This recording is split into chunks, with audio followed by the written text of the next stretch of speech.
Baik, mana rekan-rekan yang lain? Silakan diworo-woro. Pemateri sudah ada semua? Ana Selvia, ada ya? Ada, Pak. Oke. Atta Esa Nugraha. Ada, Pak. Atta Esa udah ada? Ada, Pak, ada. Oh ya udah dari tadi ya. Oke, good. Pak Doni Wahyudi. Udah ada Pak Doni. Kemudian sama Mas Singgi, sudah ada Mas Singgi? Mas Singgi belum ada ya? Oke, masih kita tunggu yang lain dulu. Silakan dibaca-baca dulu ya. Rekan-rekan yang lain yang selain pemateri, materinya bisa dibaca dulu, bisa ditelaah dulu. Siapa tahu nanti sudah menginventarisir beberapa pertanyaan terkait tentang materi kita. Kita masih tunggu yang lainnya.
Baik. Bismillahirrahmanirrahim. Assalamualaikum warahmatullahi wabarakatuh. Waalaikumsalam warahmatullahi wabarakatuh. Waalaikumsalam warahmatullahi wabarakatuh. Saya ulangi lagi, karena kayaknya kurang semangat ini suaranya ini. Capaian liburan kayaknya. Assalamualaikum warahmatullahi wabarakatuh. Waalaikumsalam warahmatullahi wabarakatuh. Ya. Alhamdulillah nahmaduhu wa nasta'inuhu wa nastaghfiruh wa na'udzu billahi min syururi anfusina wa min sayyiati a'malina. May yahdihillahu fala mudilla lahu wa man yudlilhu fala hadiyalah. Allahumma shalli ala sayidina Muhammad wa ala ali sayidina Muhammad wa ba'du. Alhamdulillah rekan-rekan, kita kembali lagi pada kelas ganti kita yang tadinya hari Rabu, sepatutnya hari Rabu tapi saya belum bisa bergabung karena ketika itu ada acara keluarga ya. Jadi kita alihkan kepada hari Minggu ini. Mudah-mudahan semuanya bisa hadir, semuanya bisa mengikuti perkuliahan seperti biasa dan dalam keadaan sehat walafiat. Amin ya rabbal alamin. Oke, sekali lagi saya absen dulu beberapa pemateri. Tadi ada Pak siapa Doni Wahyudi udah ada ya. Doni Wahyudi udah ada. Kemudian sudah ada ya. Mas Atta masih ada Mas Atta? Masih, Pak. Oke, tadi yang belum ada Mas Singgi, udah ada Mas Singgi ya. Oke, ini udah ada juga. Silakan para pemateri dibuka kameranya karena tanggung jawab malam ini penyampaian materi adalah dari kelompok 7. Adapun judulnya yaitu adalah apa di sini? Memahami konsep nikah yang Islami. Ya. Tapi sebelum itu kita sedikit kayaknya saya nggak usah ngasih prolog, nanti mungkin langsung nyambung saja ya. Prolog seperti biasa kan biasanya ngasih 20 menit, sekitar 20 menit untuk warming up lah ataupun untuk penyampaian pemanasan lah gitu ya sebelum kita mulai materi. Tapi kali ini langsung saja disampaikan materinya oleh kelompok 7. Silakan moderatornya untuk memulai. Nanti kita akan langsung buka termin pertanyaan dan dilanjutkan juga dengan diskusi bebas. Silakan kelompok 7 untuk memulai presentasinya.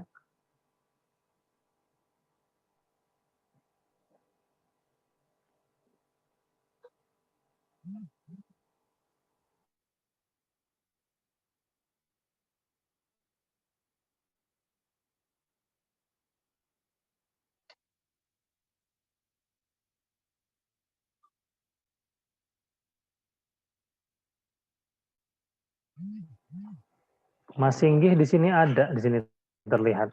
Singgih Prasetyo, ini ada tulisannya.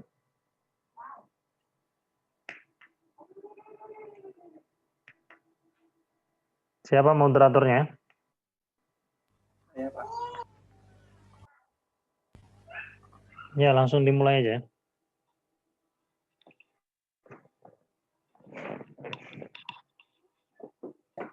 Bluetooth device is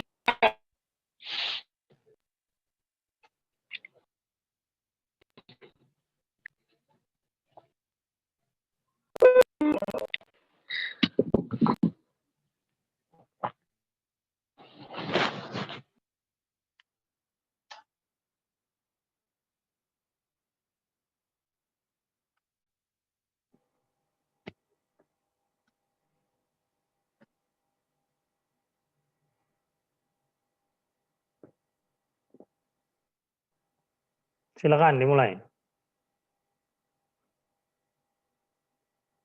Pemateri yang lain silakan dibuka kameranya ya. Ya, pertama-tama Assalamualaikum warahmatullahi wabarakatuh. Waalaikumsalam warahmatullahi wabarakatuh. Kami kelompok 7 akan membahaskan tentang memahami konsep nikah yang Islami. Suaranya kayaknya belum terdengar jelas. Suaranya kurang terdengar jelas, kurang keras. Bentar, Pak.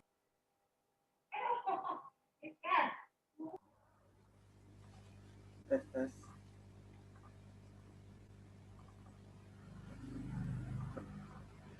Gimana yang lain? Jelas nggak suaranya ini, Ata ini? Nggak jelas, Pak. Kurang kencang. Nah, berarti sama di saya juga. Pakai headset mungkin Mas Ata? Pakai headset. Ya.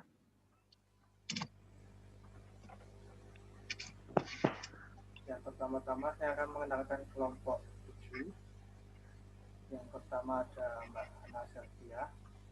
Yang kedua saya sendiri Atta Sanugraha. Yang ketiga Jody Wahyudi. Yang keempat Cindy Prasetya.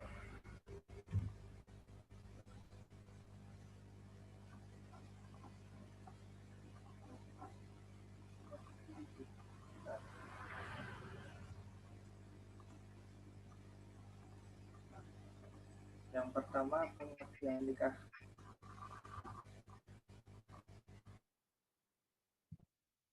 Jadi pengertian nikah menurut Islam itu penyatuan dua insan pria dan wanita yang diharapkan menjadi wadah dan sarana mendapatkan pahala dan ridho dari Allah.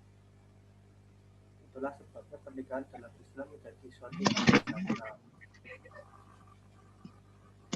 Itu sebisa mungkin dijaga hingga maut memisahkan. Pernikahan berasal dari bahasa Arab yaitu dari kata an-nikah yang memiliki beberapa makna.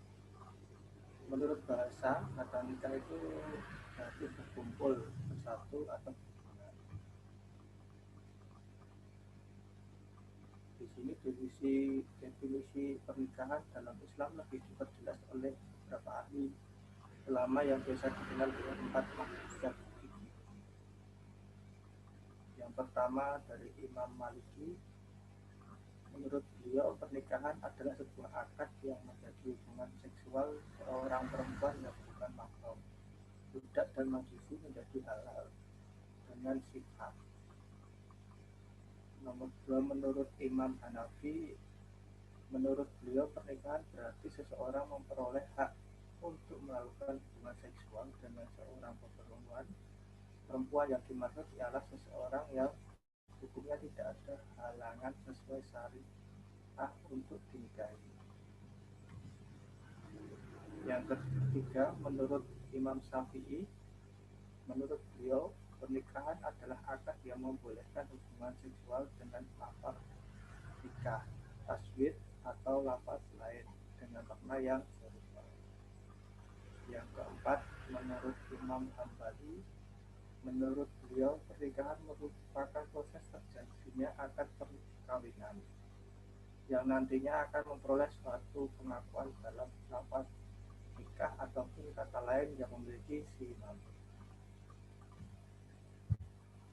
Dan yang kedua, untuk syarat nikah itu, syarat pernikahan dalam Islam melangsungkan pernikahan bukan hanya sekedar mengucap akad saja, namun ada beberapa syarat yang harus dipenuhi. Syarat nikah itu ada beberapa.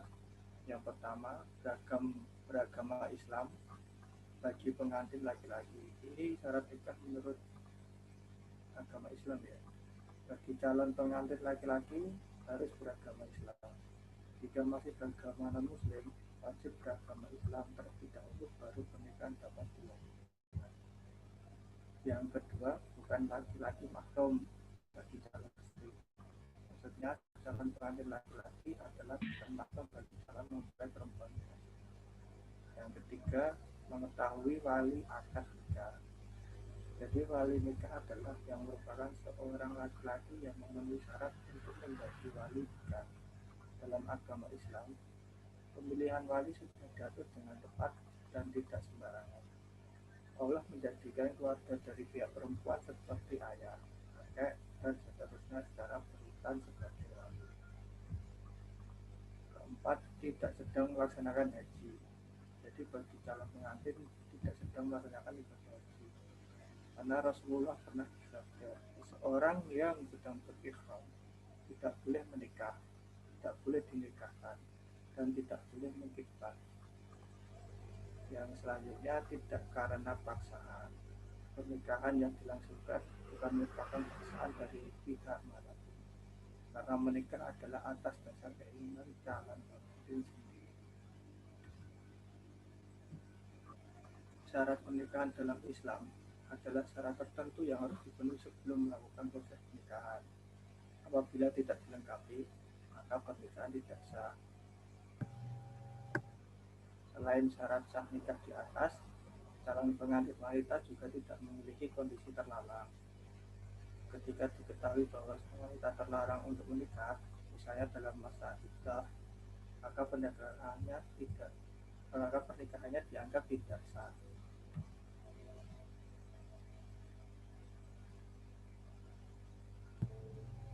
Untuk selanjutnya akan dijelaskan oleh Pak Doni Wahidi.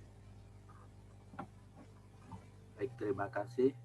Untuk saya sampaikan yang nomor 3, rukun nikah. Syarat pernikahan dalam Islam melangsungkan pernikahan bukan hanya sekedar mengucapkan akad saja, namun ada beberapa rukun. Suaranya tolong Pak Doni, suaranya. Kami kurang jelas mendengarnya. Tes. Udah belum, Pak? Tes. Ya, ini agak lumayan. Oke. Ya, baik. Saya lanjutkan. Rukun nikah. Syarat pernikahan dalam Islam melangsungkan pernikahan bukan hanya sekedar mengucapkan akad saja, namun ada beberapa rukun yang harus dipenuhi. Rukun nikah adalah semua perkara yang wajib dilaksanakan untuk menentukan keabsahan sebuah pernikahan. Rukun ini dilakukan ketika melaksanakan sebuah pernikahan.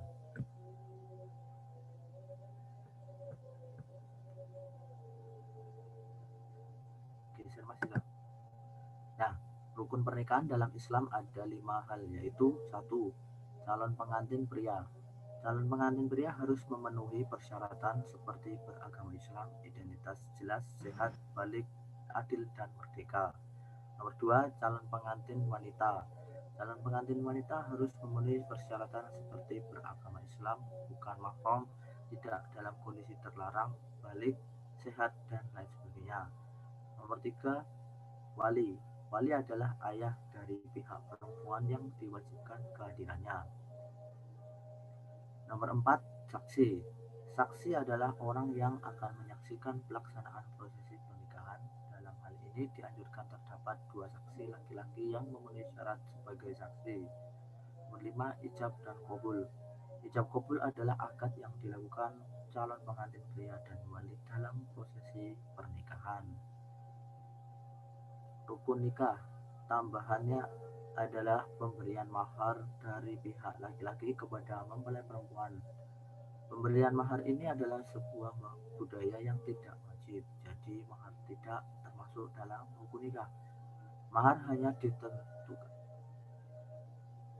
hanya ditekankan untuk meringankan pihak mempelai perempuan. Bentuk-bentuk nikah yang rusak.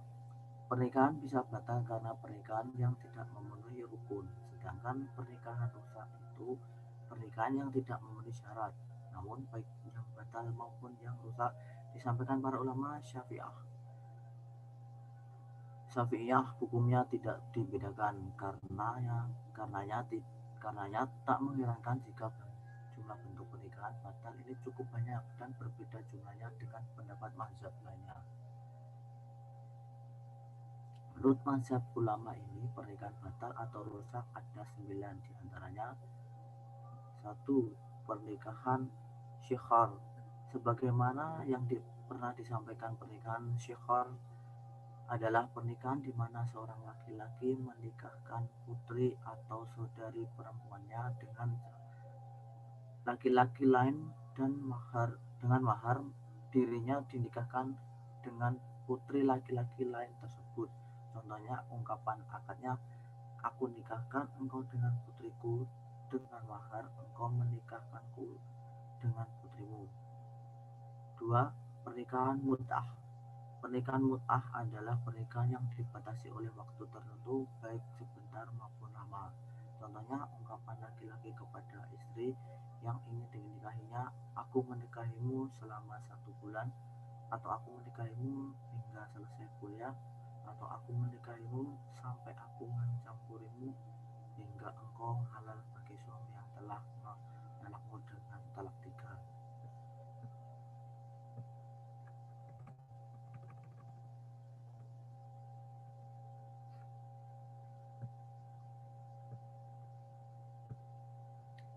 Nomor 3, pernikahan orang ihram. Tidak sah pernikahan yang dilakukan oleh orang yang sedang ihram, baik ihram haji, ihram umroh, atau ihram keduanya, baik dengan akad yang sah maupun dengan akad yang rusak.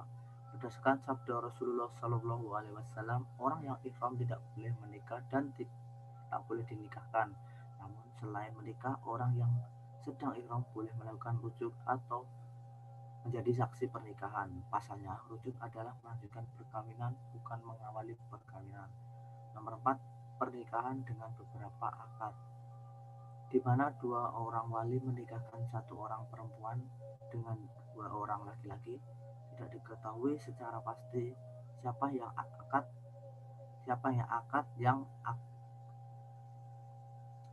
akadnya lebih dahulu. Jika salah seorang laki-laki itu menggaulinya, maka wajib baginya mahar misli.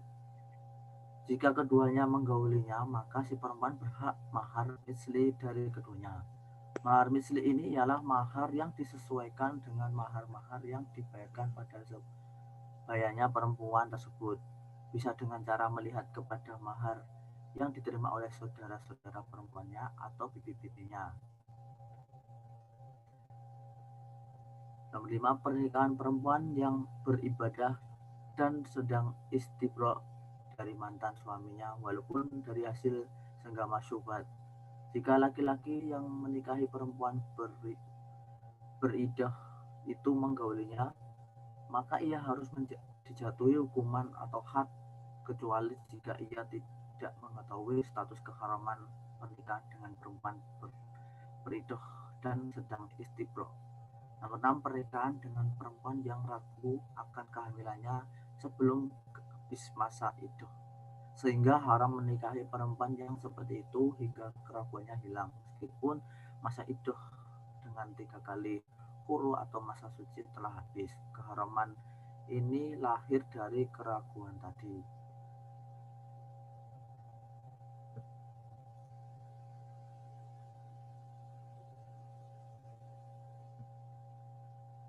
7, pernikahan seorang muslim dengan perempuan non-muslim selain kitabiah atau ahli kitab asli, seperti perempuan menyembah berhala, penyembah api atau majusi, penyembah matahari, atau perempuan murtad, atau perempuan kitabiah tidak mulia seperti keturunan antara kitabi dan majusi atau sebaliknya. Hal ini berdasarkan firman Allah, dan janganlah kamu menikahi wanita-wanita musyrik sebelum mereka beriman. Quran Surat Al-Baqarah ayat 2, surat 221. Maksud perempuan kitabiah adalah perempuan Yahudi dan Nasrani.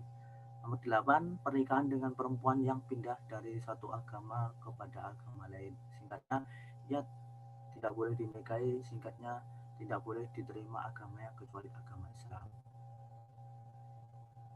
Nomor 9, pernikahan orang muslim dengan laki-laki non-muslim, atau pernikahan perempuan yang murtad dengan laki-laki muslim. Atas dasar ijma ulama, tidak boleh seorang muslimah menikahi dengan laki-laki non-muslim sebagaimana dalam Al-Quran, dan janganlah kamu menikahkan orang-orang musyrik dengan wanita-wanita mukmin. Quran Surat Al-Baqarah surat 221. Talak atau cerai, nah ini akan disampaikan oleh Mas Sigi.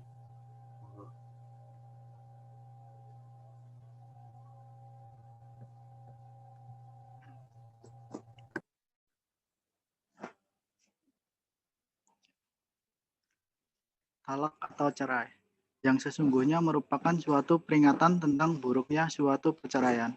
Mengapa? Karena perceraian itu adalah salah satu cita-cita terbesar dari iblis yang merupakan makhluk ciptaan Allah SWT yang paling laknat, di mana dengan adanya perceraian akan dapat menimbulkan berbagai dampak seperti terputusnya keturunan maupun terputusnya tali silaturahmi. Selain itu, perceraian juga dapat membuka jalan menuju perzinahan yang dapat menimbulkan kerusakan dan mendatangkan dosa. yang begitu besar.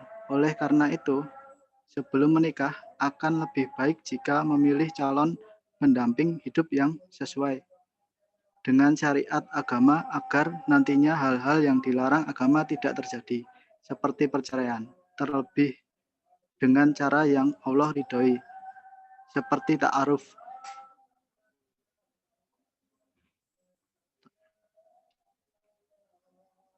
Perceraian atau dalam Islam dikenal dengan talak yang dapat diartikan sebagai terlepasnya ikatan sebuah perkawinan atau juga bisa diartikan terputusnya hubungan perkawinan antara suami dan istri dalam jangka waktu tertentu atau untuk selama-lamanya. Mengapa dikatakan dalam jangka waktu tertentu? Karena dalam Islam diperbolehkan adanya rujuk. Kapankah perceraian atau talak itu dapat dilakukan? Islam telah mengajarkan bahwasannya talak atau cerai tidak bisa dilakukan kapan saja. Al-Quran dan As-Sunnah telah mengajarkan bahwa talak hendaknya dilakukan secara pelan-pelan dan memilih waktu yang sesuai. Beberapa hal yang perlu diperhatikan dalam talak atau cerai diantaranya, talak atau cerai tidak boleh dilakukan oleh seorang suami kepada istrinya pada saat istrinya sedang dalam masa haid, nifas, atau saat istrinya dalam keadaan suci. Akan tetapi ia menggaulinya. Jika suami melakukan hal tersebut, maka dianggap telah melakukan talak yang bid'ah dan diharamkan Rasulullah Shallallahu Alaihi Wasallam.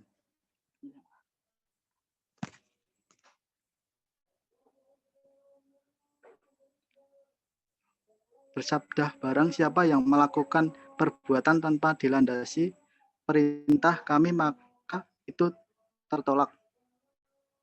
Hendaknya ketika mengucapkan talak, suami dalam keadaan sadar.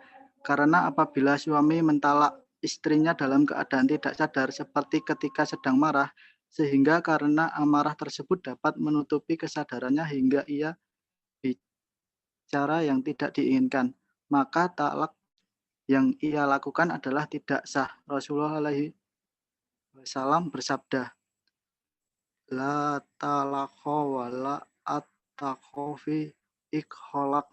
Artinya, tidak ada talak dan tidak dianggap kalimat membebaskan budak ketika ikhlak. Hadis riwayat Ahmad. Talak atau cerai, seorang suami yang mentalak atau menceraikan istrinya bermaksud untuk benar-benar mencerai atau berpisah dengan istrinya tersebut. Jangan sampai talak yang diucapkan hanya sekedar menakut-nakuti atau menjadikan talak itu sebagai sumpah. Hal tersebut tidak dibenarkan dalam Islam. Ibnu Abbas pernah berkata, sesungguhnya talak itu karena diperlukan. Hukum talak. Pada dasarnya perceraian atau talak adalah suatu hal yang harus dihindari dalam sebuah perkawinan. Mengapa? Karena selain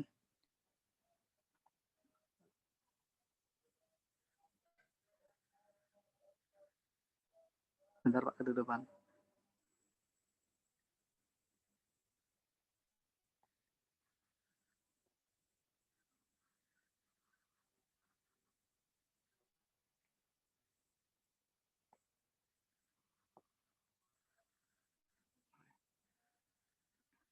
Maaf, saya ulangi ya Pak.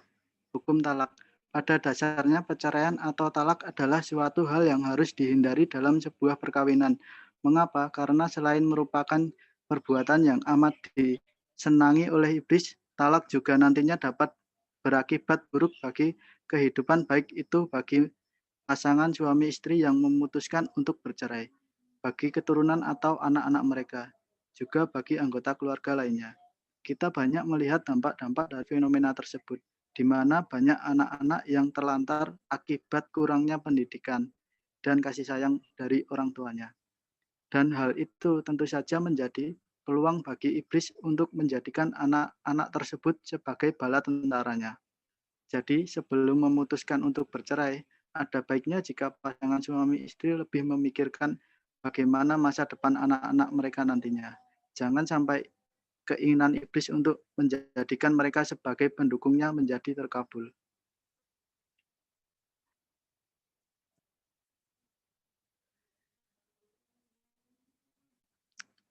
Adapun hukum dari talak atau cerai ada bermacam-macam, yaitu wajib perceraian atau talak dikatakan wajib apabila antara suami dan istri tidak dapat didiamkan lagi. Tidak terjadi kata sepakat oleh dua orang wakil baik dari pihak suami maupun istri untuk perdamaian rumah tangga yang hendak bercerai. Adanya pendapat dari pihak pengadilan yang menyatakan bahwa perceraian atau talak adalah jalan yang terbaik. Dan jika dalam keadaan tersebut kedua tidak diceraikan, maka suami akan berdosa.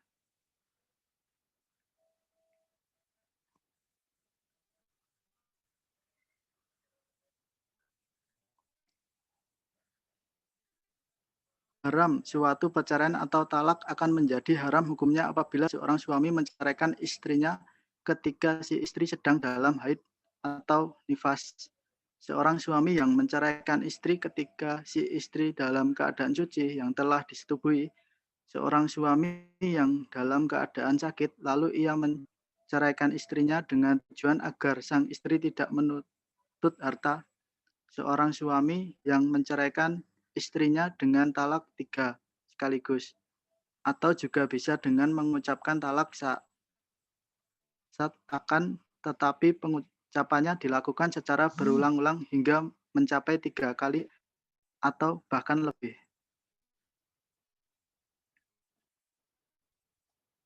Adapun hukum talak yang cerai bermacam-macam, yaitu sunnah perceraian merupakan hal yang disunahkan apabila suami tidak lagi mampu menafkahi istrinya, sang istri tidak bisa menjaga martabat dan kehormatan dirinya.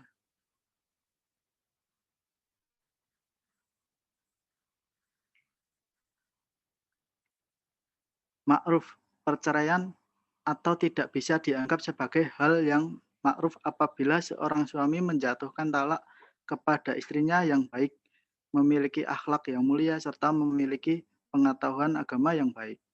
Mubah, sedangkan perceraian atau talak bisa dikatakan mubah hukumnya apabila suami memiliki keinginan atau nafsu yang lemah, atau juga bisa dikarenakan sang istri belum datang haid atau telah haid masa haidnya.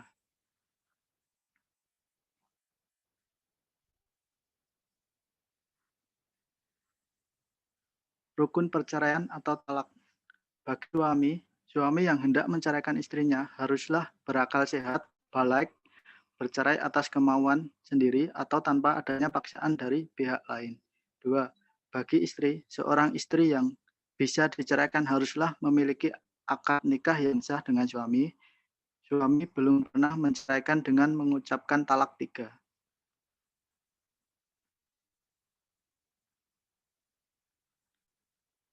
Rukun perceraian atau talak. Lafaz talak dianggap sah apabila dalam lafaznya terdapat kejelasan ucapan yang menyatakan perceraian disengaja atau tanpa adanya paksaan dari pihak manapun atas pengucapan talak tersebut.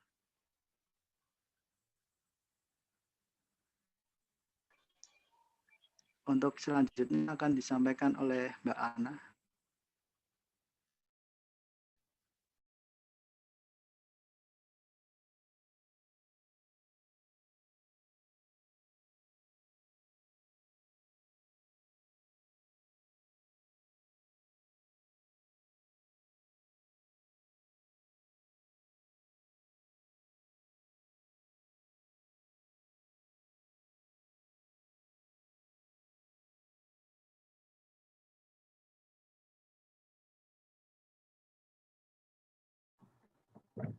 Siapa lagi yang belum presentasi?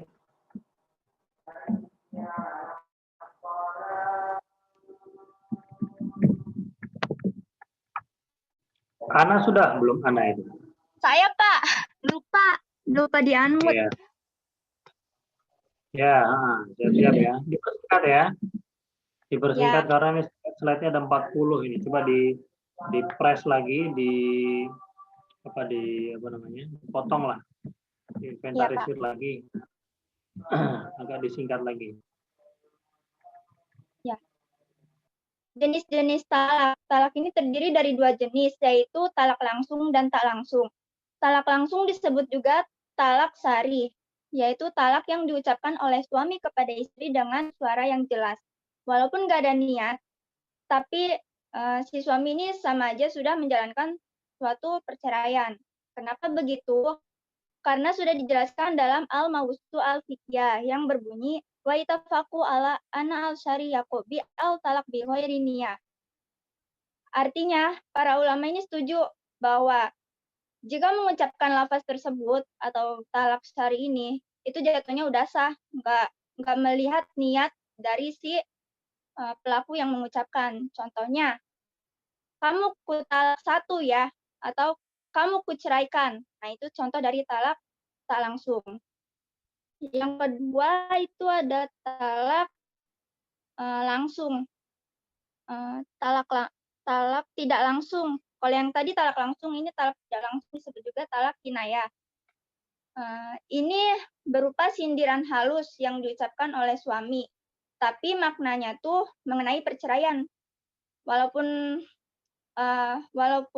si suami ini mengucapkan talak tersebut dengan tidak ada niat, itu jatuhnya belum sah. Tapi kalau dia mengucapkan hal tersebut dengan niat, itu jatuhnya udah sah. Contohnya, udah kamu pulang aja ke rumah orang tuamu, atau kamu pergi aja deh sesukamu. Nah, itu contoh talak tidak langsung atau talak kinayah.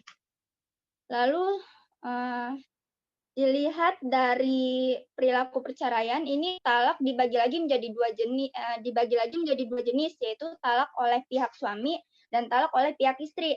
Talak dari pihak suami ini sudah terlalu sering terjadi, yang mana kalau suami mengucapkan sebuah talak itu harusnya udah terjadi ya perceraian tanpa menunggu keputusan dari pengadilan. Terus talak suami ini dibagi lagi menjadi 5 jenis. Ada talak raj'i, yaitu talak yang diucapkan oleh suami dalam artian talak 1 atau talak 2. Ini suami mengucapkan talak 1 dan talak 2 kepada istri, tapi dia masih bisa rujuk sama istrinya, walaupun istrinya nggak mau rujuk. Yang penting istrinya dalam masa idah, kecuali kalau istrinya sudah tidak dalam masa idah. Nah, itu nggak bisa, harus nikah ulang. Lalu ada talak bain.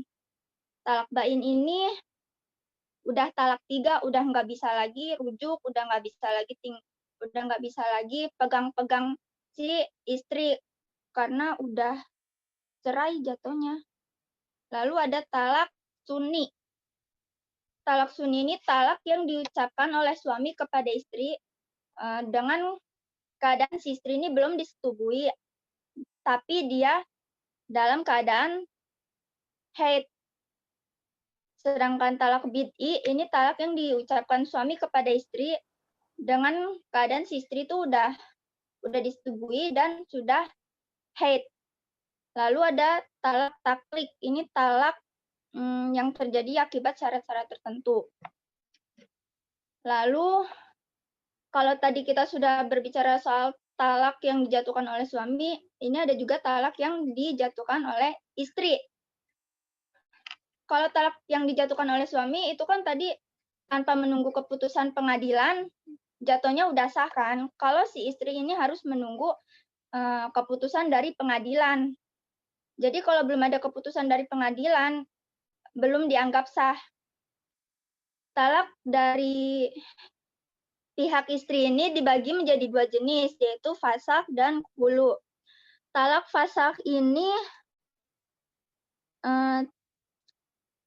proses pengajuan perceraian yang dilakukan oleh istri tanpa kompensasi sedikitpun kepada suami. Contohnya, seandainya suami tuh nggak memberi nafkah lahir maupun batin, lalu si suami tuh pergi 4 bulan lebih tanpa memberi kabar, itu istri berhak mengajukan proses cerai, namanya proses cerai fasakh. Lalu ada juga hulu, yaitu proses perceraian atas permintaan dari pihak istri kepada suami. Nah, si suaminya ini juga menyetujui dengan syarat si istri harus memberi imbalan kepada suami. Dalam kasus ini sama seperti talak bain yang tadi dijatuhkan oleh suami kepada istri. Nah, talak hulu ini si suami nggak boleh membiarkan istrinya pergi dari rumah. Harus menyuruh istrinya tetap di rumah. Karena bisa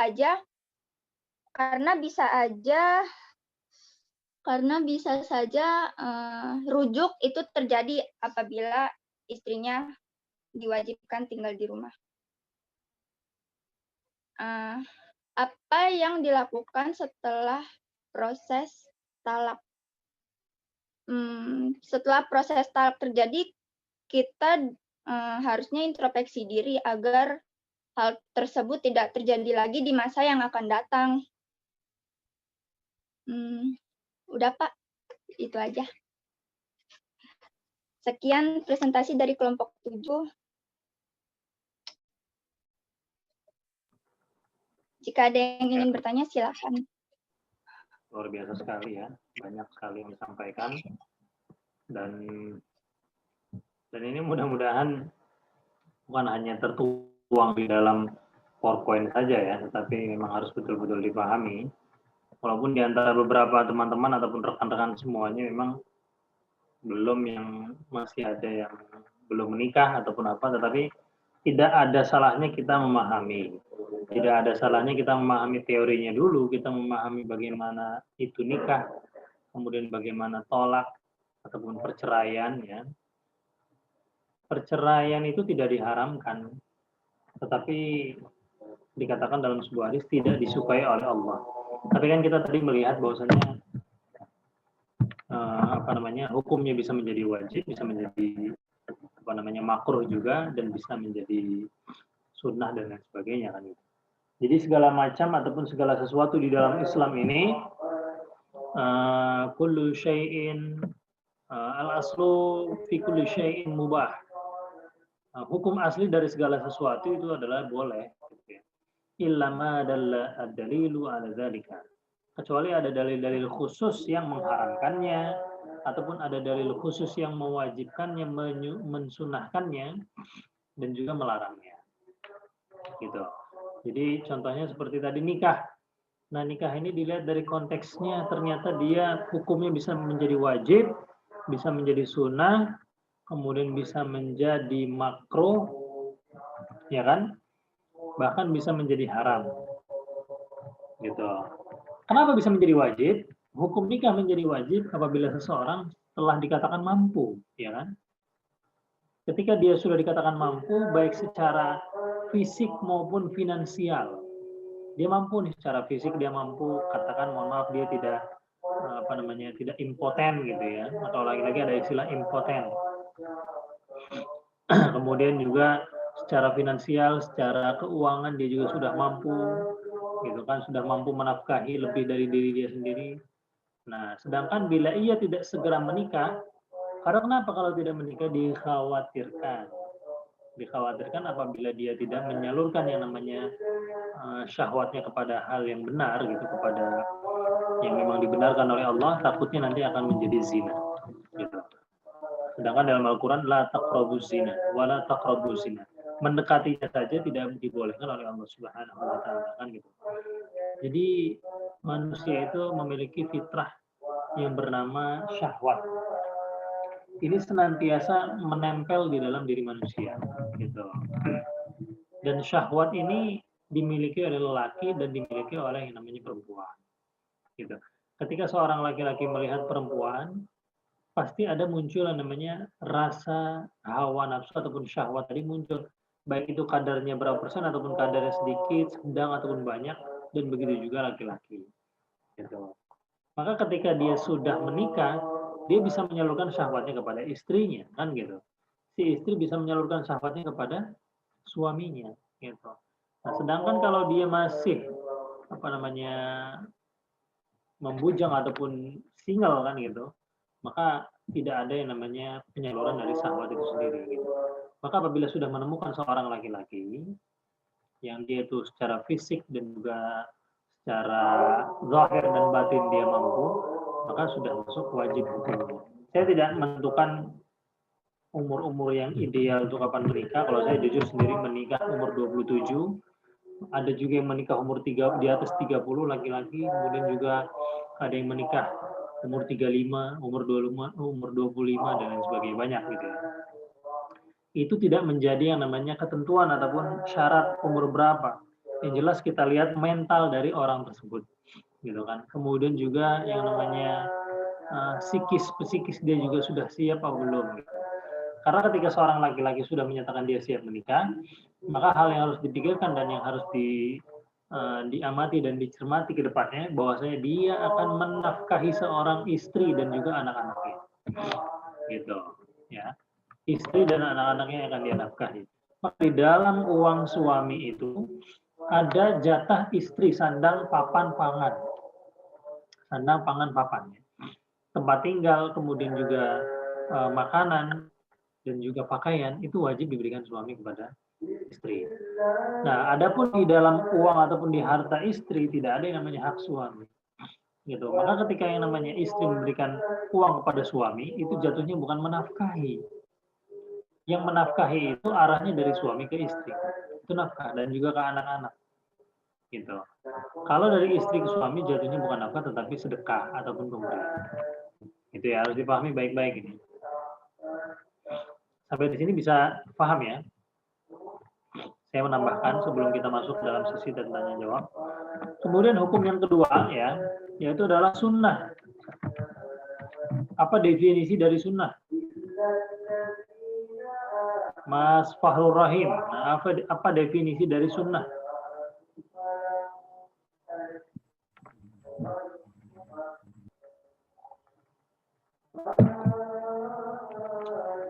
Fahrul Rahim. Nggak ada orangnya. Nurul Fauziah. Iya, Pak. Apa definisi dari sunnah?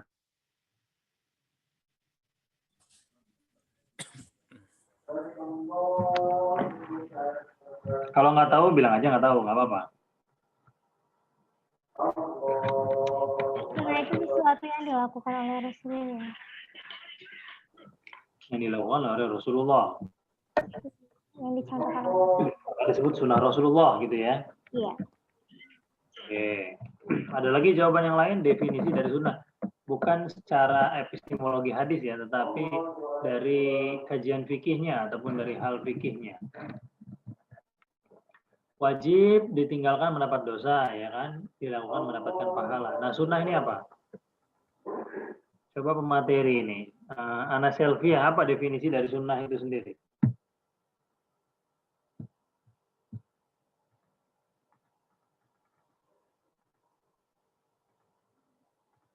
Definisi dari sunnah.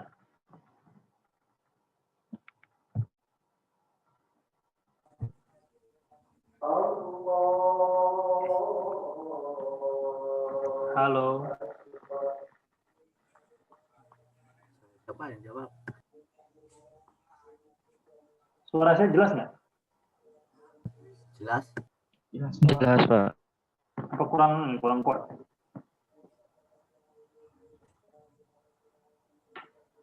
Gimana, Ana? Apa definisi sunnah itu? Kayak kita udah belajar kan kemarin kaidah itu kan? Kaidah fikih itu. Ada sunnah, ada wajib, ada makruh.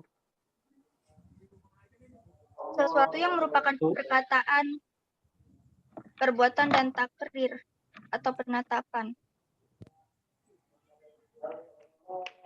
Itu epistemologi hadisnya. Ketika kita belajar kajian hadis itu artinya sunnah Rasulullah itu namanya. Tapi ini kan kita berbicara sunnah. Sunnah itu salah satu hukum ataupun rincian hukum-hukum di dalam Islam. Ketika kita melakukannya, kita mendapat pahala, ditinggalkan Tidak apa-apa. tidak apa-apa, ditinggalkan tidak bermasalah, tidak menimbulkan ataupun mewujudkan yang namanya dosa gitu. Nah, nikah tadi, kembali kepada nikah. Nikah tadi dia dasar hukumnya adalah nikah. Nah, dasar hukumnya adalah sunnah nikah itu, ya. Sunnah karena Rasulullah juga melakukannya gitu. Rasulullah memiliki istri 9 sorry. 9. 9 itu bukan dalam waktu bersamaan ya. 9 semuanya itu. Yang pertama Khadijah, kemudian lanjut lagi dengan istri yang Ummu Salamah juga, kemudian juga ada siapa lupa saya namanya, Aisyah dan lain sebagainya. Ada 9. Nabi berpoligami, ya berpoligami. Tapi lihat dulu kenapa alasan Nabi itu menikahi salah satu 9 wanita itu, ada alasannya. Ada dengan alasan mengangkat derajat, ya kan? Ada alasan juga membantu yang namanya perempuan itu karena dia fakir miskin gitu. Ada juga yang dari pemberian dari orang Yahudi, dari raja gitu kan. Dan dia perlu yang namanya pelindung sebagai seorang suami, maka Nabilah menjadi suaminya kan gitu. Nah, ini dasar hukumnya adalah sunnah. Menjadi sunnah bila seseorang menginginkan sekali punya anak dan tidak mampu mengendalikan diri dari berbuat zina. Jadi namanya dia sudah tidak bisa mengendalikan diri dan juga pikirannya, termasuk zina mata, zina mulut, zina telinga dan lain sebagainya, maka dia disunahkan untuk menikah. Kemudian bisa menjadi makruh, bisa menjadi mubah, dan bisa menjadi haram. Nah, coba kita turun lagi agak drastis menjadi haram. Kenapa bisa menjadi haram? Hukum nikah bisa menjadi haram ketika yang namanya menikah justru akan merugikan istrinya, gitu. Karena si laki-laki ini tidak mampu memberi nafkah lahir dan batin, gitu ya. Lahir itu sandang papan pangan tadi, batin itu adalah biologis, ya. Jadi ada lahir, ada batin, gitu. Lahir tadi 3 hal tadi, kemudian kalau batin ini hubungan biologis, gitu ya, hubungan intim antara suami dan istri. Itu si suami tidak bisa memberikan itu, gitu. Atau jika menikah, ia akan mencari mata pencaharian yang diharamkan oleh Allah Subhanahu wa taala. Karena kenapa? Karena dia mencuri mungkin, ataupun dia tukang judi, ataupun dia tukang tilep uang, tukang suap dan lain sebagainya, itu tidak dan orang-orang sudah tahu, publik sudah tahu bahwasanya perangai dia seperti itu, maka diharamkan baginya untuk menikah. Karena kenapa? Karena dia akan menafkahkan yang namanya hartanya kepada anak-anak dan istrinya dengan harta yang haram. Maka nikah bagi dia diharamkan, seperti itu. Oke, silakan teman-teman yang ingin bertanya kepada kelompok 7 dibuka termin pertanyaannya, saya kembalikan kepada moderator. Kalau bisa moderatornya jangan Mas Adnan Nugraha, karena suaranya kurang jelas. Bisa Mas Singgih atau Ana Selvia saja. Ya. Silakan.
Yang ini bertanya, monggo dipersilakan. Kalau belum, saya pengen jawab pertanyaan dari Mas Soleh yang masuk dulu.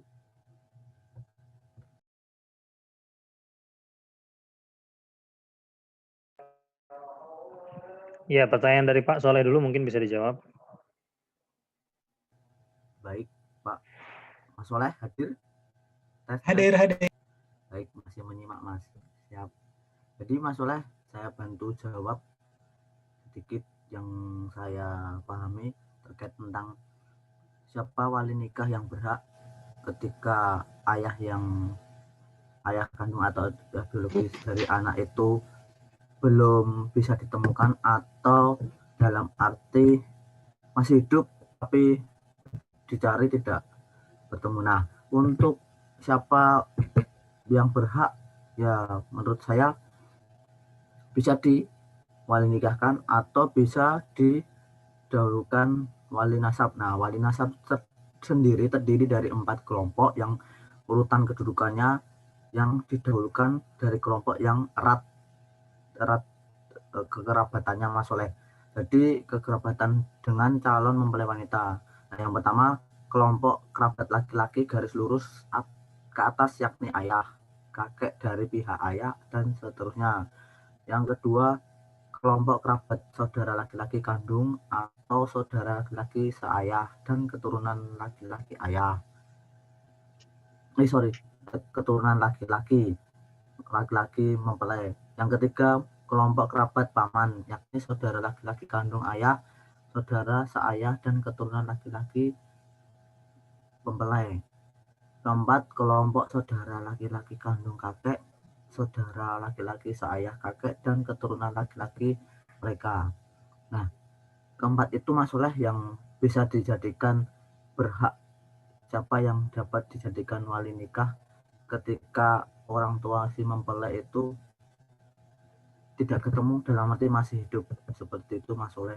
Mungkin dari teman-teman Mas Inggih atau Mas Esa bisa nambahkan dari Mas Soleh, apakah sudah paham atau cukup jawaban dari saya? Alhamdulillah sudah paham dan cukup Mas Doni. Terima kasih Mas. Baik-baik. Terima kasih juga Mas Soleh atas pertanyaannya. Saya berikan lagi pada teman-teman yang ingin bertanya, monggo.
Yang ingin bertanya, monggo silakan.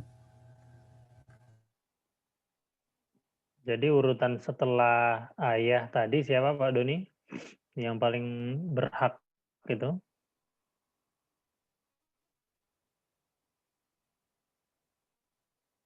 Tes. Ya, Ya, sebentar Pak. Ya, urutan yang pertama itu garis lurus yang ini ayah atau kakek dari pihak ayahnya Pak. Jadi kalau kakek dulu ya. betul, garis lurus atas. Setelah kakek tadi Kakek terus laki-laki kandung ayahnya atau saudara laki-laki ayahnya. paman berarti lah, paman ya. Ya maksudnya paman gitu Pak. Paman kan ya. Oke.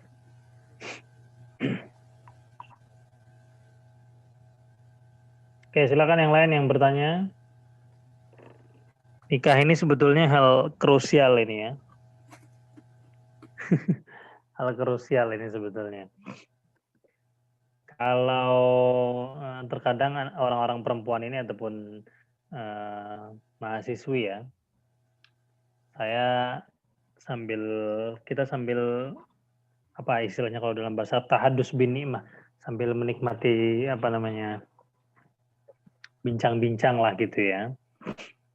Jangan sampai yang namanya perempuan ketika dia sudah didatangi oleh laki-laki dan soleh ya, bukan Pak Soleh maksudnya di sini, bukan Pak Muhammad Soleh, laki-laki soleh secara fisik, kemudian secara apa namanya agamanya dan lain sebagainya. Kemudian si perempuan itu dia tidak fokus terhadap yang namanya kuliahnya gitu. Banyak yang terjadi seperti ini. Jadi jangan sampai perempuan, teman-teman yang dari kalangan perempuan ini, karena ada karena sudah kebelet nikah ataupun lain sebagainya, kuliahnya ditinggalkan gitu karena ikut suami gitu. Ikut suami tugas ke sini, akhirnya ikut ke sana dan kuliahnya pun ditinggalkan gitu. Jadi batas aman kalian ini adalah S1 lah katakan. Jadi S1 dulu selesaikan gitu. Kalaupun memang terjadi ataupun kalaupun memang waktunya bertepatan ketika proses S1, ya sudah buat kesepakatan yang sama-sama menguntungkan gitu. Sama-sama menguntungkan. Jadi S1 kalian selesai, kemudian juga suami juga memahami keadaan itu, jadi sama-sama diuntungkan. Gitu ya. Karena banyak terjadi kejadiannya seperti ini. Gitu. Nah, ini ada pertanyaan lagi dari Pak Muhammad Soleh ini. Dari Pak Soleh, silakan dibaca. Kemudian bagaimana jawabannya? Coba saya cek dulu ini ada nggak orang-orangnya ini.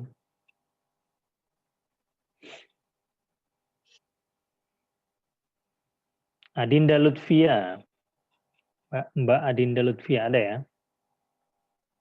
Iya, ada Pak. Ada ya? Oke. Muhammad Misbah. Hadir Pak. Hadir ya? Oke, ada. Mas Aldi Setiawan.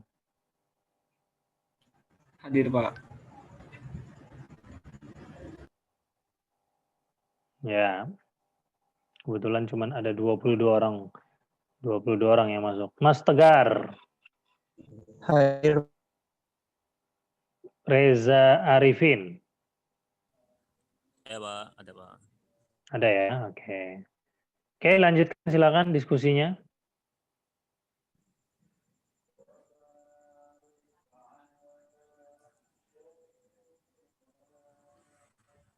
Cek, cek.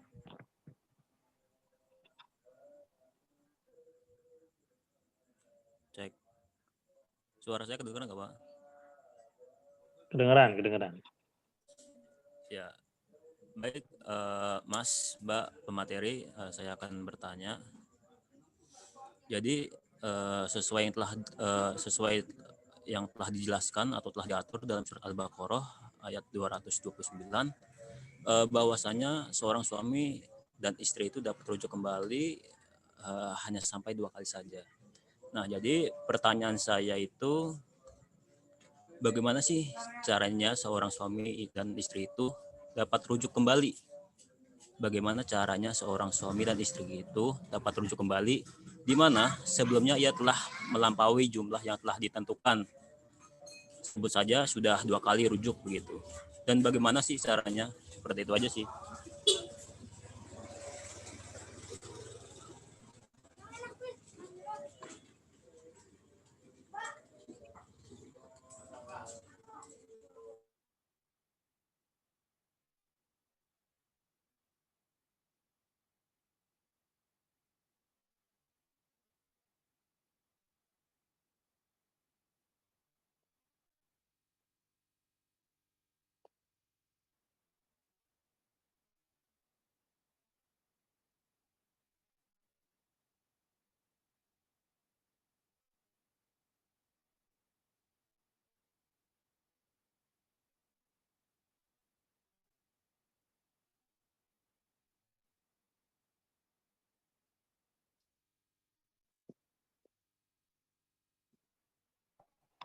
Ya, coba Pak Mas Soleh disampaikan tadi di pertanyaannya, pernikahan antara muslim dan non-muslim itu.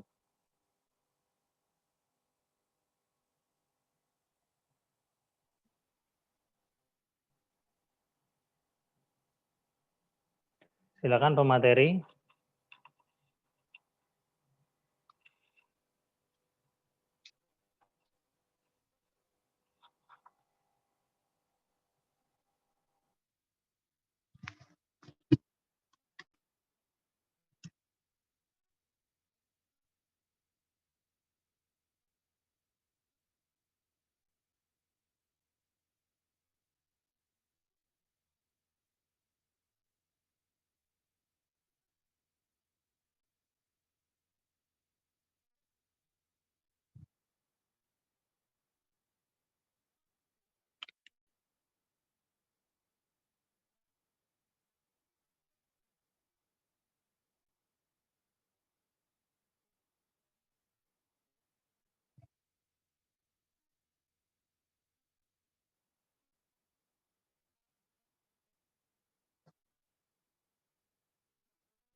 Halo, selamat malam.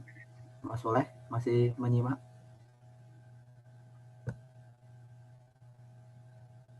Mas Soleh?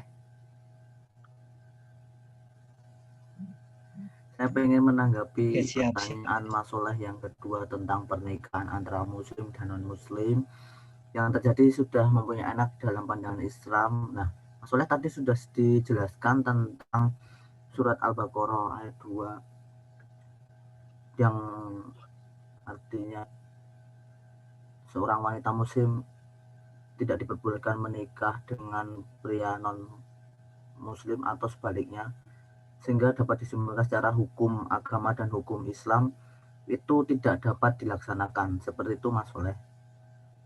Terus untuk status hukum anak, nah apakah itu nanti dalam perkawinan atau pencatatan sipil dalam instansi, kemungkinan menurut saya ini Mas Soleh ya, mungkin nanti kalau ada keliru atau kurang benar bisa ditambahkan di Pak.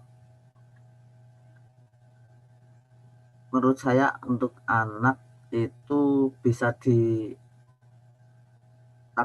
atau pencatatan sipil dengan perkawinan yang menurut agama Islam atau masuk dalam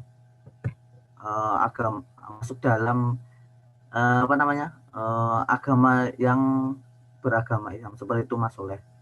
Status anak dalam pandangan Islam sudah dijelaskan dalam surat Al-Baqarah ayat 2 tadi Mas Soleh. Seperti itu Mas Soleh, gimana? Oh ya, oke, terima kasih Mas Doni. Maksud saya gini Mas Doni ya. Kalau seandainya seorang muslim dan non-muslim itu menikah, terjadilah pernikahan dan terjadilah keluarga. Maksudnya saat dia berhubungan suami istri, nah itu dalam pandangan Islam apakah itu diperbolehkan atau itu dalam apa namanya zina atau gimana gitu Mas Doni maksud saya. Kalau untuk status hukumnya zina atau tidak, menurut saya sih termasuk iya Mas, karena sudah disampaikan dalam Quran surat Al-Baqarah tadi bahwasanya wanita muslim tidak diperbolehkan menikah. Intinya ada dalil atau mazhab yang sudah dijelaskan dalam Quran surat seperti itu Mas. Tidak boleh baik wanita muslim dengan laki-laki non muslim atau sebaliknya laki-laki muslim dengan wanita non muslim, kecuali kalau memang malah ya Mas seperti itu. Kalau beda agama menurut saya sih seperti itu. Mungkin nanti bisa ditambahkan dari Pak Akbar yang mungkin lebih paham seperti itu Mas Soleh. Menurut saya seperti itu jawaban dari saya. Oke, siap Mas Doni. Terima kasih atas jawabannya.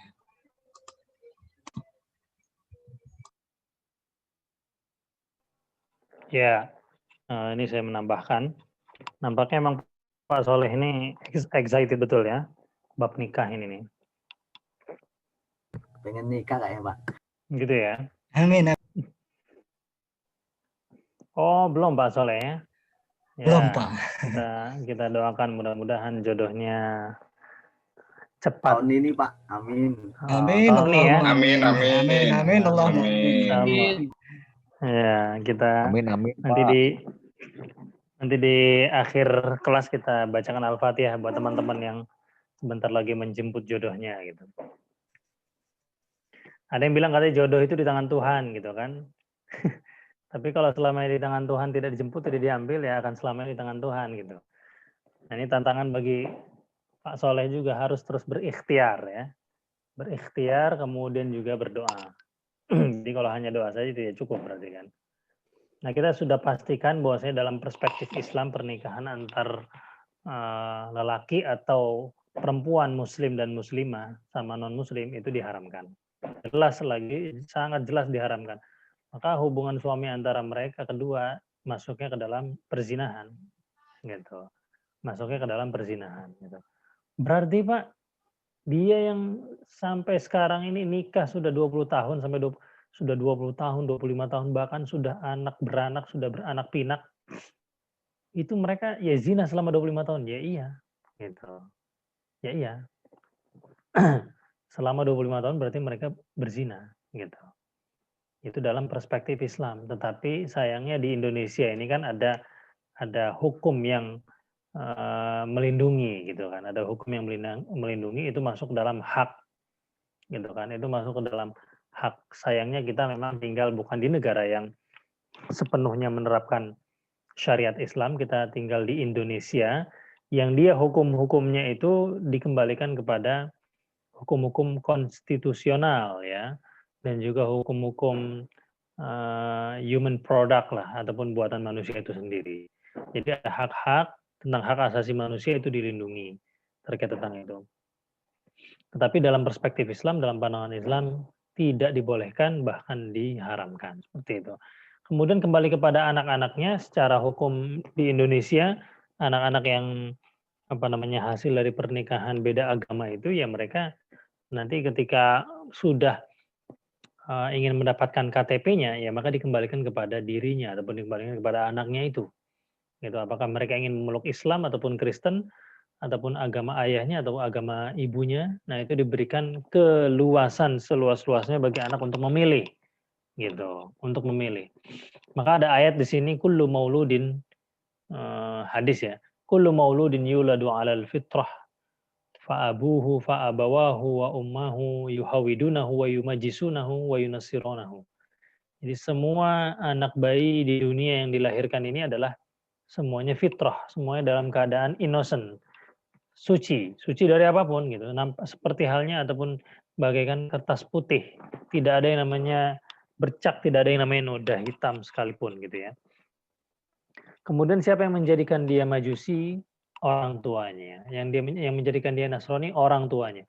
Yang menjadikan dia itu adalah Yahudi, orang tuanya juga gitu. Makanya kemarin ini masuk ke dalam kajian kita ataupun materi kita terkait tentang fitrah di dalam Islam itu ya. Nah, kemudian dalam perspektif Islam sendiri, bagaimana status anaknya?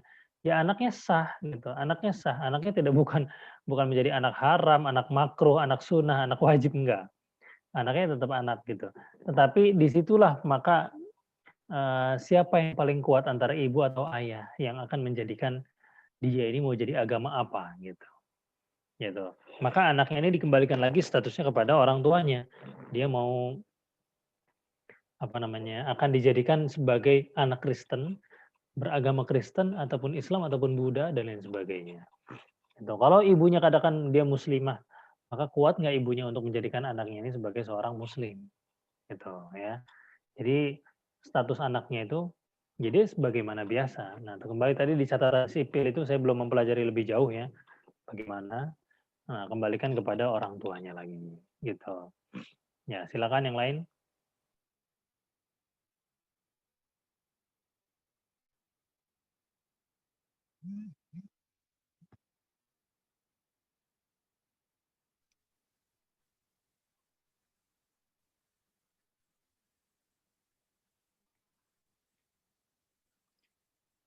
Mau bantu jawab pertanyaan dari Mas Reza? Menurut pengetahuan saya ya Pak, sesuai yang telah dijelaskan dan telah diatur dalam surah Al-Baqarah ayat 223 bahwanya seorang suami istri dapat rujuk kembali itu hanya sampai 2 kali saja. Nah, pertanyaannya itu bagaimana cara seorang suami istri rujuk kembali, di mana sebelumnya ia telah melampaui jumlah yang telah ditentukan, sebut saja sudah 2 kali rujuk begitu, dan bagaimana caranya? Mungkin bisa, jika perceraian tersebut telah berjalan selama 1 tahun, dapat digunakan jika ingin rujuk kembali dengan cara menikah lagi, Pak.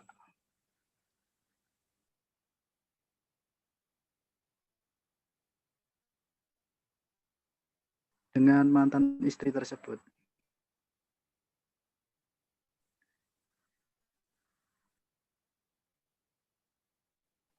Ini apa namanya, statusnya dia nikah, dia cerainya tolaknya tolak apa ini? Tolak 1, 2 atau tolak 3 itu? Mas Reza.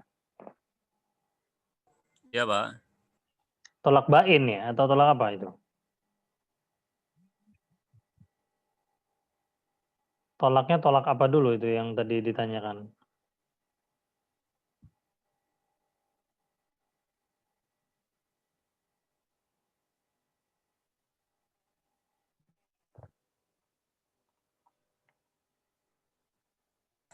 Kenapa, Pak? Mohon maaf.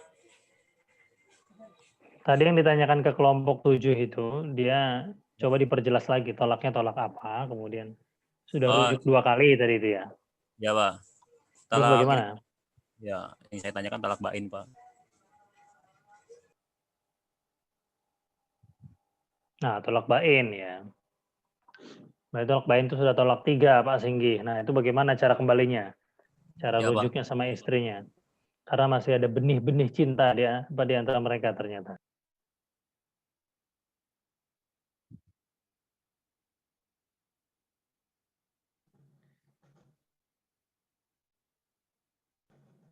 Masih ada benih-benih cinta kok ditalak ya, Pak.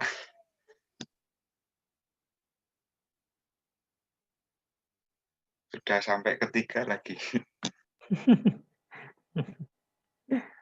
Ya mungkin setelah tolak itu ternyata muncul benih cinta lagi gitu. Nggak bisa. Kayaknya. Nah, itu silakan dijawab. Mantan istrinya itu harus nikah dulu sama orang lain, lalu kalau istrinya itu diceraikan sama orang tersebut, baru boleh rujuk lagi. Gitu Pak yang saya tahu.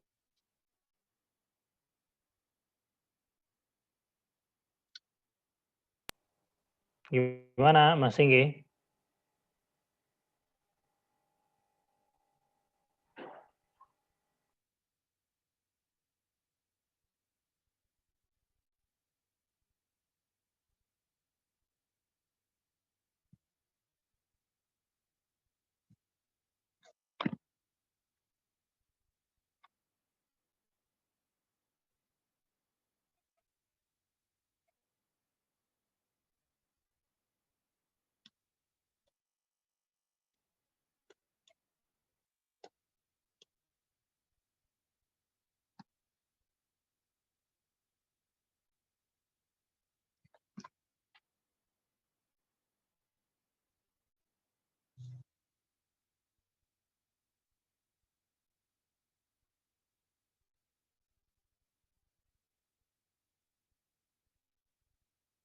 Dibantu sama pemakalah atau pemateri yang lain? Jawabannya. Nah, dari Ana Selvia. Coba ditanya lagi ke penanyanya. Sudah merasa satisfied belum atas jawabannya? Reza, udah cukup jelas belum jawaban dari saya? Iya, sudah sangat jelas. Makanya Ana. Baik, terima kasih. Terima kasih kembali.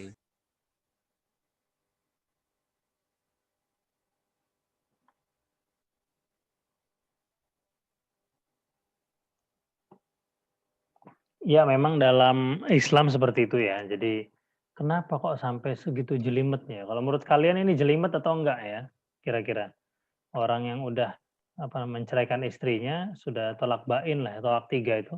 Kemudian syarat untuk balik lagi sama istrinya itu harus si mantan istri harus menikah dulu sama orang lain, kemudian orang lain itu menceraikannya, baru kita bisa balik lagi dengannya. Gitu. Itu dalam Islam memang seperti itu, betul tadi yang dikatakan oleh Ana Selvia itu. Itu kenapa dibuat hukumnya seperti itu agar kiranya yang laki-laki tadi dan yang si perempuan berpikir.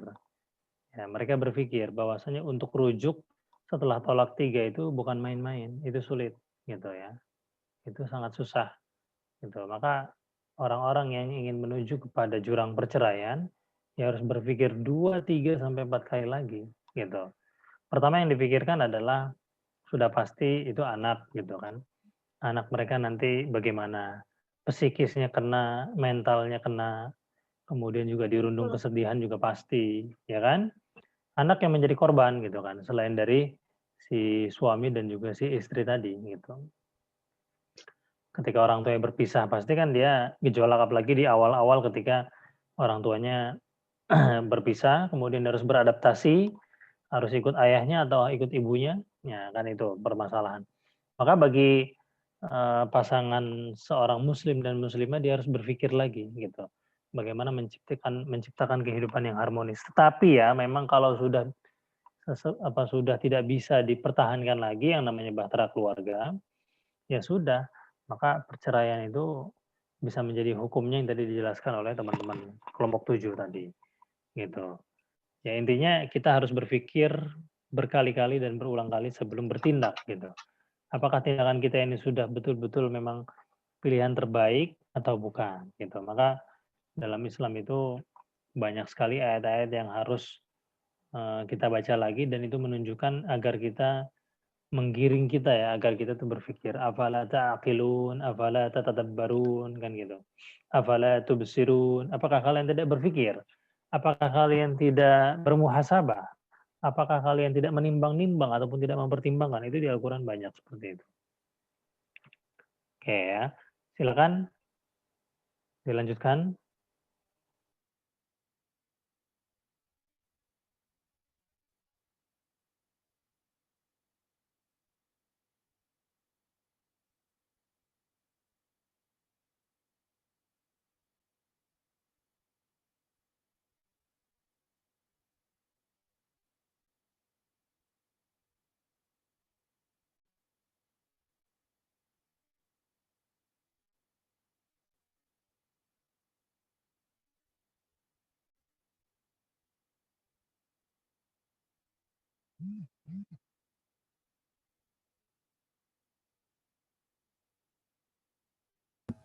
Sudah berapa pertanyaan ya Pak? Kayaknya udah lebih dari 3. Satu orang berapa pertanyaan itu? Oh, Mas Fajar pengen tanya, monggo.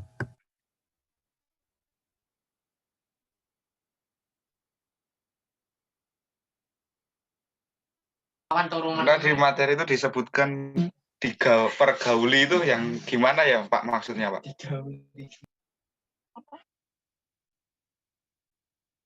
Dipergauli. Dimaksud pergauli itu gimana ya?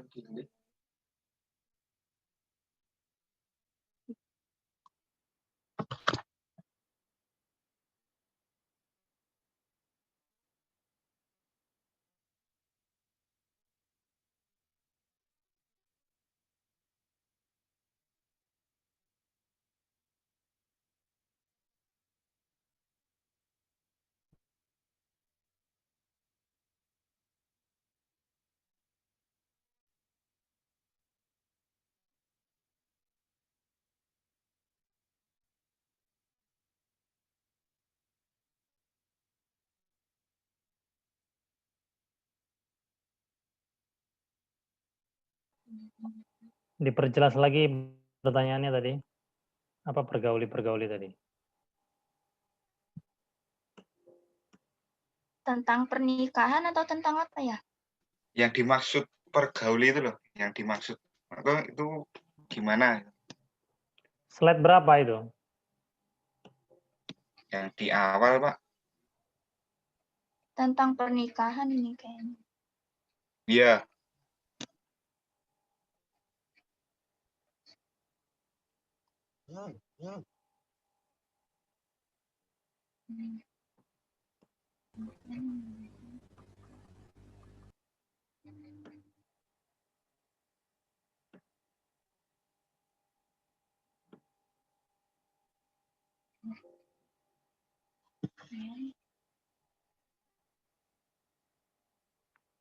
Silakan ya, silakan kelompok 7.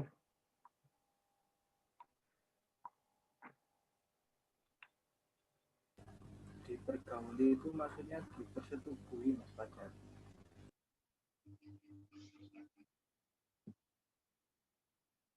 Oh, seperti itu ya, Mas. Terima kasih, Mas Yesa. Udah diperjelas. Mas Fajar nih kurang maksudnya gini Mas, dipergauli itu yaitu hubungan antara suami istri yang diperlakukan dengan baik sebagaimana mestinya hubungan yang sudah sah itu Mas. Mungkin jangan membayangkan dulu ya Mas.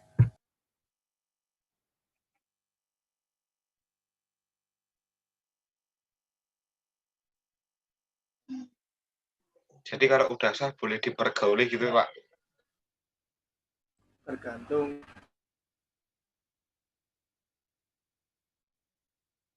Ya, maksud mempergauli itu maksud memperlakukan suami istri, memperlakukan dengan baik seperti itu Masnya, hubungan dengan suami istri seperti itu. Nanti bisa dicari referensi yang lain Mas Fajar.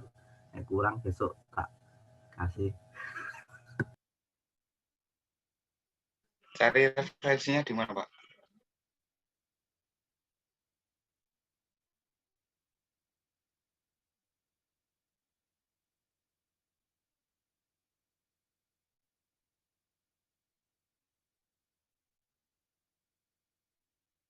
Nanti saya kasih linknya Mas.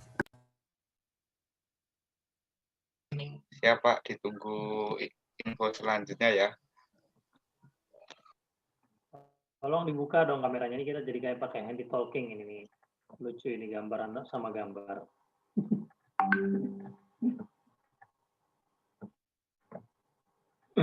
Ya.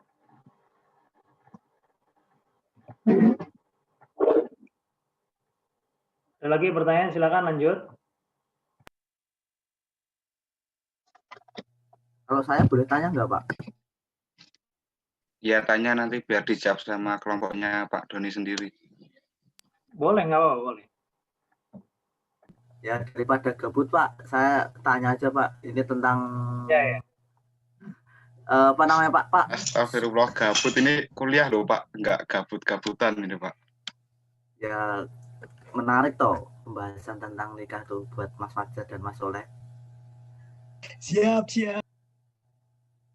Gini Pak, menurut jenengan atau dari Pak Akbar gimana sih tentang membandingkan masakan istri dan ibu kandung? Nah, katakanlah masakan kamu nggak enak nih, enak ibu saya, seperti itu Pak. Dalam hukum atau dalam agama Islam itu termasuk talak atau sihat atau apa ya Pak? Saya lupa ya Pak, itu pelajaran lama yang pernah dapat, tapi mungkin dari Pak Akbar atau yang lain yang sudah pernah tahu hukumnya seperti apa, seperti itu Pak Akbar. Ya, ini sebetulnya masalah linguistik ataupun masalah komunikasi saja, ataupun cara penyampaian gitu ya. Sebetulnya banyak suami yang dia ingin menyampaikan hal baik kepada istri gitu kan, untuk kebaikan si istrinya kan gitu. Tapi caranya salah. Ada caranya itu mungkin dia terlalu kasar, ataupun dia tidak memikirkan perasaan istrinya gitu kan. Ada juga yang namanya dia caranya terlalu terlalu jujur, terlalu sopan, nggak ada basa-basi dan lain sebagainya. Itu tidak masuk ke dalam tolak. Tolak itu dia ketika ada yang namanya ucapan yang memang betul-betul jarah ataupun jelas ya, jahar jelas. Saya ceraikanmu, nah gitu. Kalau bahasa Arabnya tolak tuki gitu, tolak tuki, saya ceraikanmu. Gitu. Ataupun dengan juga redaksi yang dia itu memang tidak keluar secara eksplisit, tetapi sekarang kamu silakan pergi ke rumah orang tuamu, gitu. Itu juga ada yang mengatakan bahwasanya masuk ke dalam tolak satu, gitu. Yang masih memungkinkan untuk rujuk. Nah, jadi tolak satu, tolak dua itu bisa rujuk. Gitu. Tapi kalau tadi membandingkan yang namanya masakan istri dengan masakan ibu, ya itu tidak termasuk. Itu malah masuk ke dalam ranah hati ya. Ranah hati seorang istri. Mungkin dia bisa terluka hatinya ataupun bisa tersinggung juga gitu. Makanya kita baik-baik cara meresponnya gitu. Cara meresponnya. Kalau saya biasanya kalau misalkan ada makanan yang kurang pas di lidah itu ya saya alihkan ininya, ataupun saya ngomong langsung, ini kayaknya kurang kunyit nih, ini kayaknya kurang garam dah, ini kayaknya kurang ini dah. Saya nggak banding-bandingkan dengan masakan ibu saya, nggak mau saya kayak gitu. Ataupun saya cari bahan bahwasanya membandingkan masakan dia dengan ibunya sendiri, ibu kandungnya. Nah itu lebih lebih mujarab kalau menurut saya gitu. Kayaknya ibu itu pernah masak ini dah gitu, dan rasanya agak sedikit sedap gitu, ataupun agak ini. Coba kamu tanya ibu gitu.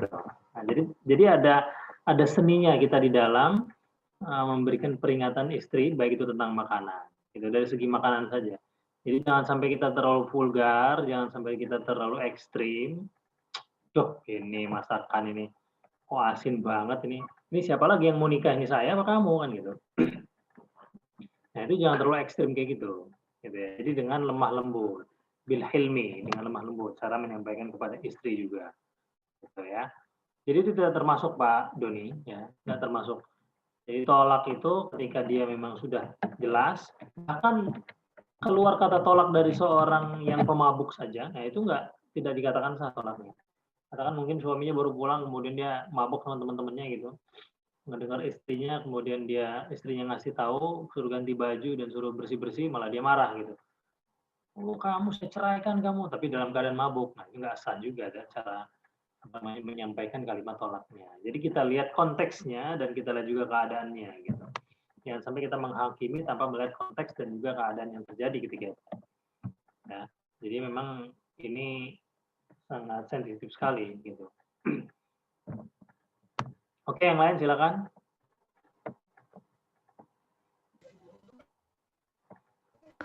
Pak, mau bertanya Pak. Ya silakan.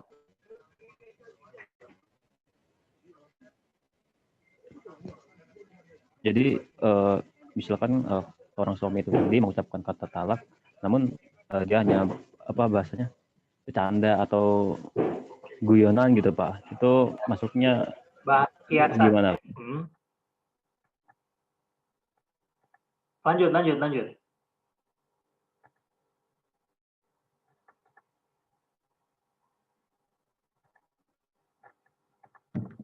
Lanjutkan. Mas Reza, Arifin, lanjutkan.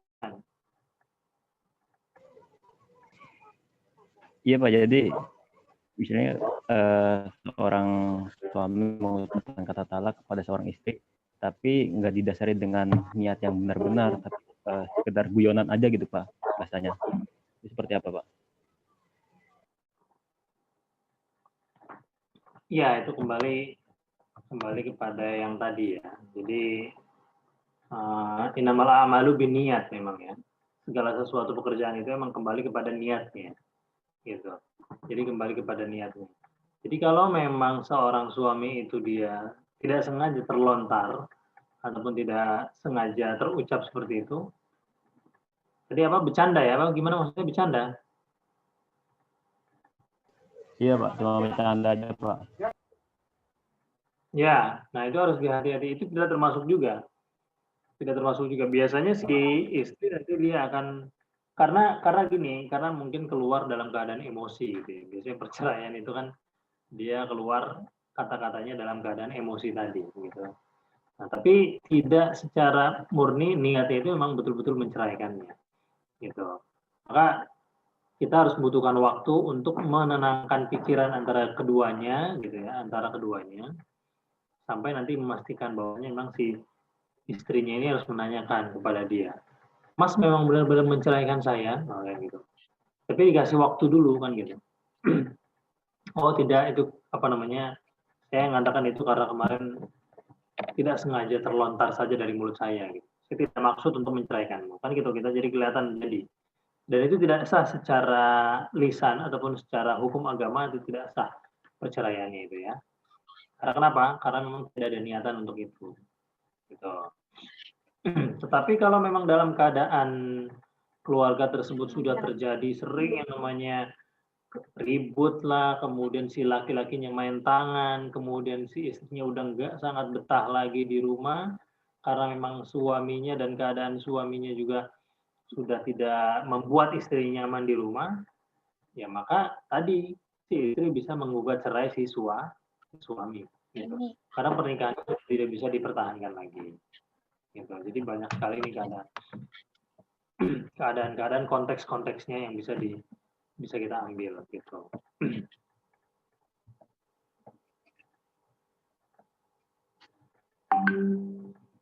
Oke, silakan.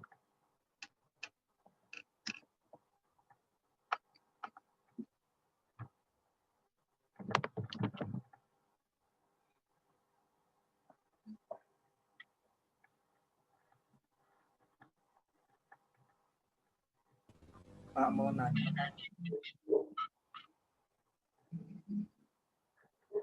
Ya. Kalau poligami itu sebenarnya ada batas maksimalnya nggak, Pak? Kan Rasul itu 9. Apa batasannya 9 itu, Pak? Terima kasih. Oh ya. Poligami di dalam Islam itu gini ya. Jadi sebetulnya poligami itu dia tidak anjuran. Tidak anjuran untuk betul-betul sunnah banget Rasulullah. Jadi ada hal-hal istimewa di dalam diri Rasul yang memang dibuat pengecualian oleh Allah Subhanahu wa taala. Kita sebagai manusia biasa dibatasi oleh Allah hanya 4 saja. Fankihu ma tobalakum minan nisa'i masna wa sulasa wa ruba fa in lam ta'dilu fa wahida, gitu kan? Nikahilah olehmu perempuan-perempuan yang apa namanya? Perempuan-perempuan yang soleh 2, 3 atau 4 gitu. Tapi kalau kalian belum bisa berlaku adil ataupun belum bisa menciptakan suasana keadilan di dalam berumah tangga, maka cukup 1 saja. Jadi syarat yang utama itu adalah adil. Ketika yang punya istri 2 tapi dia tidak adil, istri pertama dapat jatah cuma sekali, istri kedua, istri muda dapat jatah seminggu 3 kali. Nah ini kan nggak adil, ya kan? Secara apa namanya? Secara pemenuhan nafkah batiniahnya ya itu tidak adil kan gitu. Karena melihat yang namanya istri muda ini rumputnya lebih hijau gitu kan si suami. Nah ini tidak adil dari segi biologis, dari segi nggak boleh. Maka dia dari segi itu saya sudah tidak bisa adil. Kemudian dilihat dari sisi memberikan nafkah, memberikan yang namanya perhatian terhadap anak dari istri pertama, kemudian anak dari istri kedua, gitu. Kemudian terkait tentang Rasulullah diberikan yang namanya pengecualian, al-istisna di dalam Islam itu ya. Jadi Rasulullah 9 itu bukan satu waktu, langsung istrinya 9 semua, enggak. Pertama kan Khadijah, kemudian juga berlangsung 25 tahun hidup bersama Khadijah meninggal. Nah, kemudian Rasulullah di umur 50 tahun barulah itu memiliki istri 9 tadi. Gitu. Jadi umur 50 sampai umur 63 itu Rasulullah memiliki istri 9 itu di situ waktu yang hampir bersamaan. Gitu ya, hampir waktu yang bersamaan. Kemudian di total semuanya istri Rasulullah itu adalah 9. Itu pun ada yang meninggal, kemudian Rasulullah menikah lagi. Itu pun menikah lagi, menikahnya juga ada yang mengangkat derajat si perempuan itu. Ada yang dia tadinya budak, kemudian dimerdekakan oleh Rasulullah, kemudian dijadikan sebagai istrinya. Gitu. Kemudian juga ada Aisyah yang dinikahi umur berapa, 7 atau 6 tahun, tetapi berhubungan intim dengan Rasulullah bukan umur segitu. Gitu. Banyak ini yang dia membelokkan fakta ataupun dia membengkokkan, membiaskan yang namanya pemahaman ini. Wah, Rasulullah ini pedofil. Karena kenapa? Karena menikahi Aisyah umur 6 tahun, berarti kan dia suka terhadap anak kecil, perempuan gitu kan. Nah, ini harus dipahami dengan baik. Gitu. Karena memang masuk umur 9-10 itu ketika di zaman Rasulullah yang namanya pubertas perempuan lebih awal gitu. Kita tidak tahu zaman itu umur 9-10 tahun perempuan itu ternyata mungkin keadaan pubertasnya dia lebih awal gitu. Nah, untuk poligami ini ya, untuk terkait tentang poligami ini dalam Islam kita sebagai manusia biasa 4 gitu.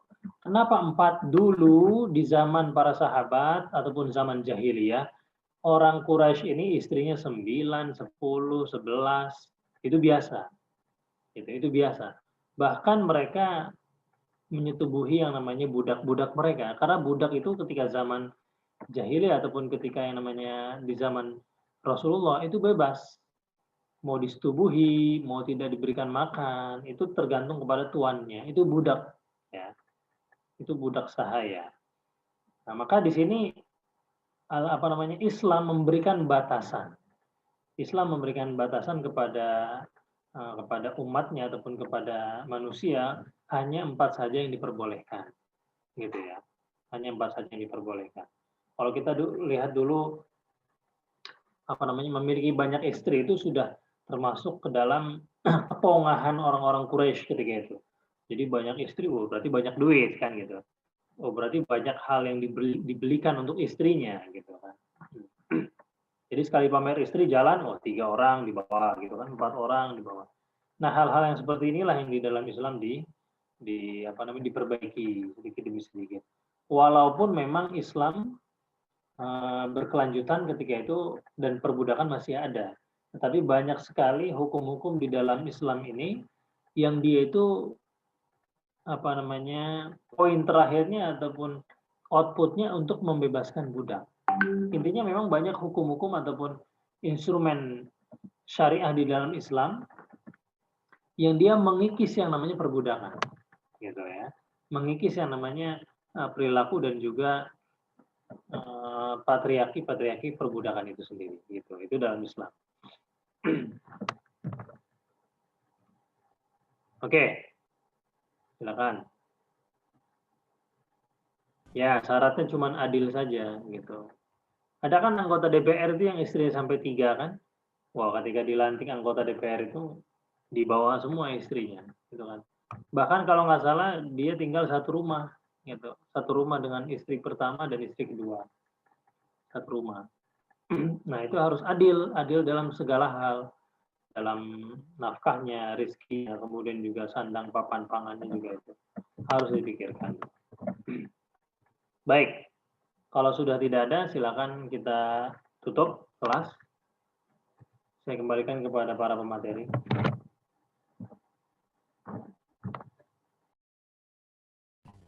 Ya, terima kasih untuk kesempatannya kali ini. Sudah diberikan waktu untuk presentasi.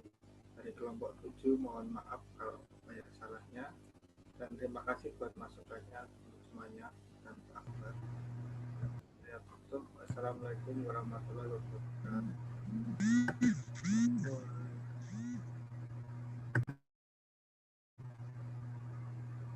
Assalamualaikum warahmatullahi wabarakatuh. Baik, rekan-rekan ya, kita seru sebetulnya berbicara ataupun diskusi tentang nikah ini ya, tapi sebetulnya kita ketahui dan kita harus sadari bahwasanya ketika kita membaca buku, menggali informasi, itu saya malah merasanya semakin bodoh gitu, semakin jahil. Karena kenapa? Oh, ternyata hal ini belum saya ketahui gitu. Ternyata masih banyak hal yang belum saya ketahui. Jadi kita membaca buku ataupun membaca informasi dari manapun itu itu bukan menambah kita semakin menjadi paham ya, tapi kita harus sadar dan kita harus realize, menyadari diri bahwasanya oh ternyata ilmu kita baru segini gitu. Ilmu kita dan kita memahaminya baru segini. Ternyata masih banyak sekali hal-hal yang perlu kita ketahui. Jadi banyak mana yang kita ketahui atau yang tidak kita ketahui kan gitu. Ternyata banyak yang tidak kita ketahui. Dari situlah kita harus bercermin bahwasanya kita harus terus membaca dan membaca gitu. Membaca di sini bukan hanya membaca buku saja, tetapi membaca yang namanya keadaan, membaca yang namanya situasi gitu kan, membaca yang namanya kesempatan dan lain sebagainya banyak. Maka Iqra bismi rabbikal ladzi khalaq itu, Iqra itu bacalah, maksudnya bukan hanya membaca Al-Qur'an saja, tapi baca dalam hal yang universal. Dari segala lini harus kita lihat. Gitu ya, Pak Soleh ya. Mudah-mudahan ya tahun ini insyaallah kita doakan untuk Pak Soleh ini dan juga teman-teman yang mungkin tahun ini ingin melangsungkan pernikahan tetapi terkendala karena corona. Kalau menurut saya nikah dalam masa pandemi ini lebih hemat gitu. Makanya mumpung sekarang masih corona, sekarang aja nikahnya Pak Soleh. Ya Pak Soleh segera nikah aja. Pak Soleh manfaatin. Nah. Ya, undangannya online ya kan. Kemudian juga bisa target istri berapa Pak Soleh? Mas Soleh mau istrinya berapa? Jangan berbicara 2, 3, 4 kalau satu saja belum dapat. Makanya itu Pak. Ya. Kan harus ditarget dulu Pak. Ya. Jadi kita harus melewati gerbang yang pertama dulu gitu ya, baru setelah itu mikirkan yang kedua, ketiga, dan keempat gitu. Kalau dua gitu Bu. Kita doakan Pak Soleh dan juga teman-teman. Amin. Dimudahkan. Mbak Ana udah ada calon. Amin. Hah? Ya itu silakan dilanjutkan nanti ya, japri-japrinya kalau ada apa namanya perihal-perihal khusus. Kita tutup dengan bersama baca alhamdulillah. Alhamdulillahirabbil alamin. Waalaikumsalam. Terima kasih. Assalamualaikum warahmatullahi wabarakatuh. Waalaikumsalam warahmatullahi wabarakatuh. Oke, siap lanjutkan pergaulan ini Pak. Digauli Pak. Ini paham, neng pura-pura tanya. Dilanjut. Tahu. Lanjut gauli. Kamu mau yang seperti apa? Di atas atau di bawah?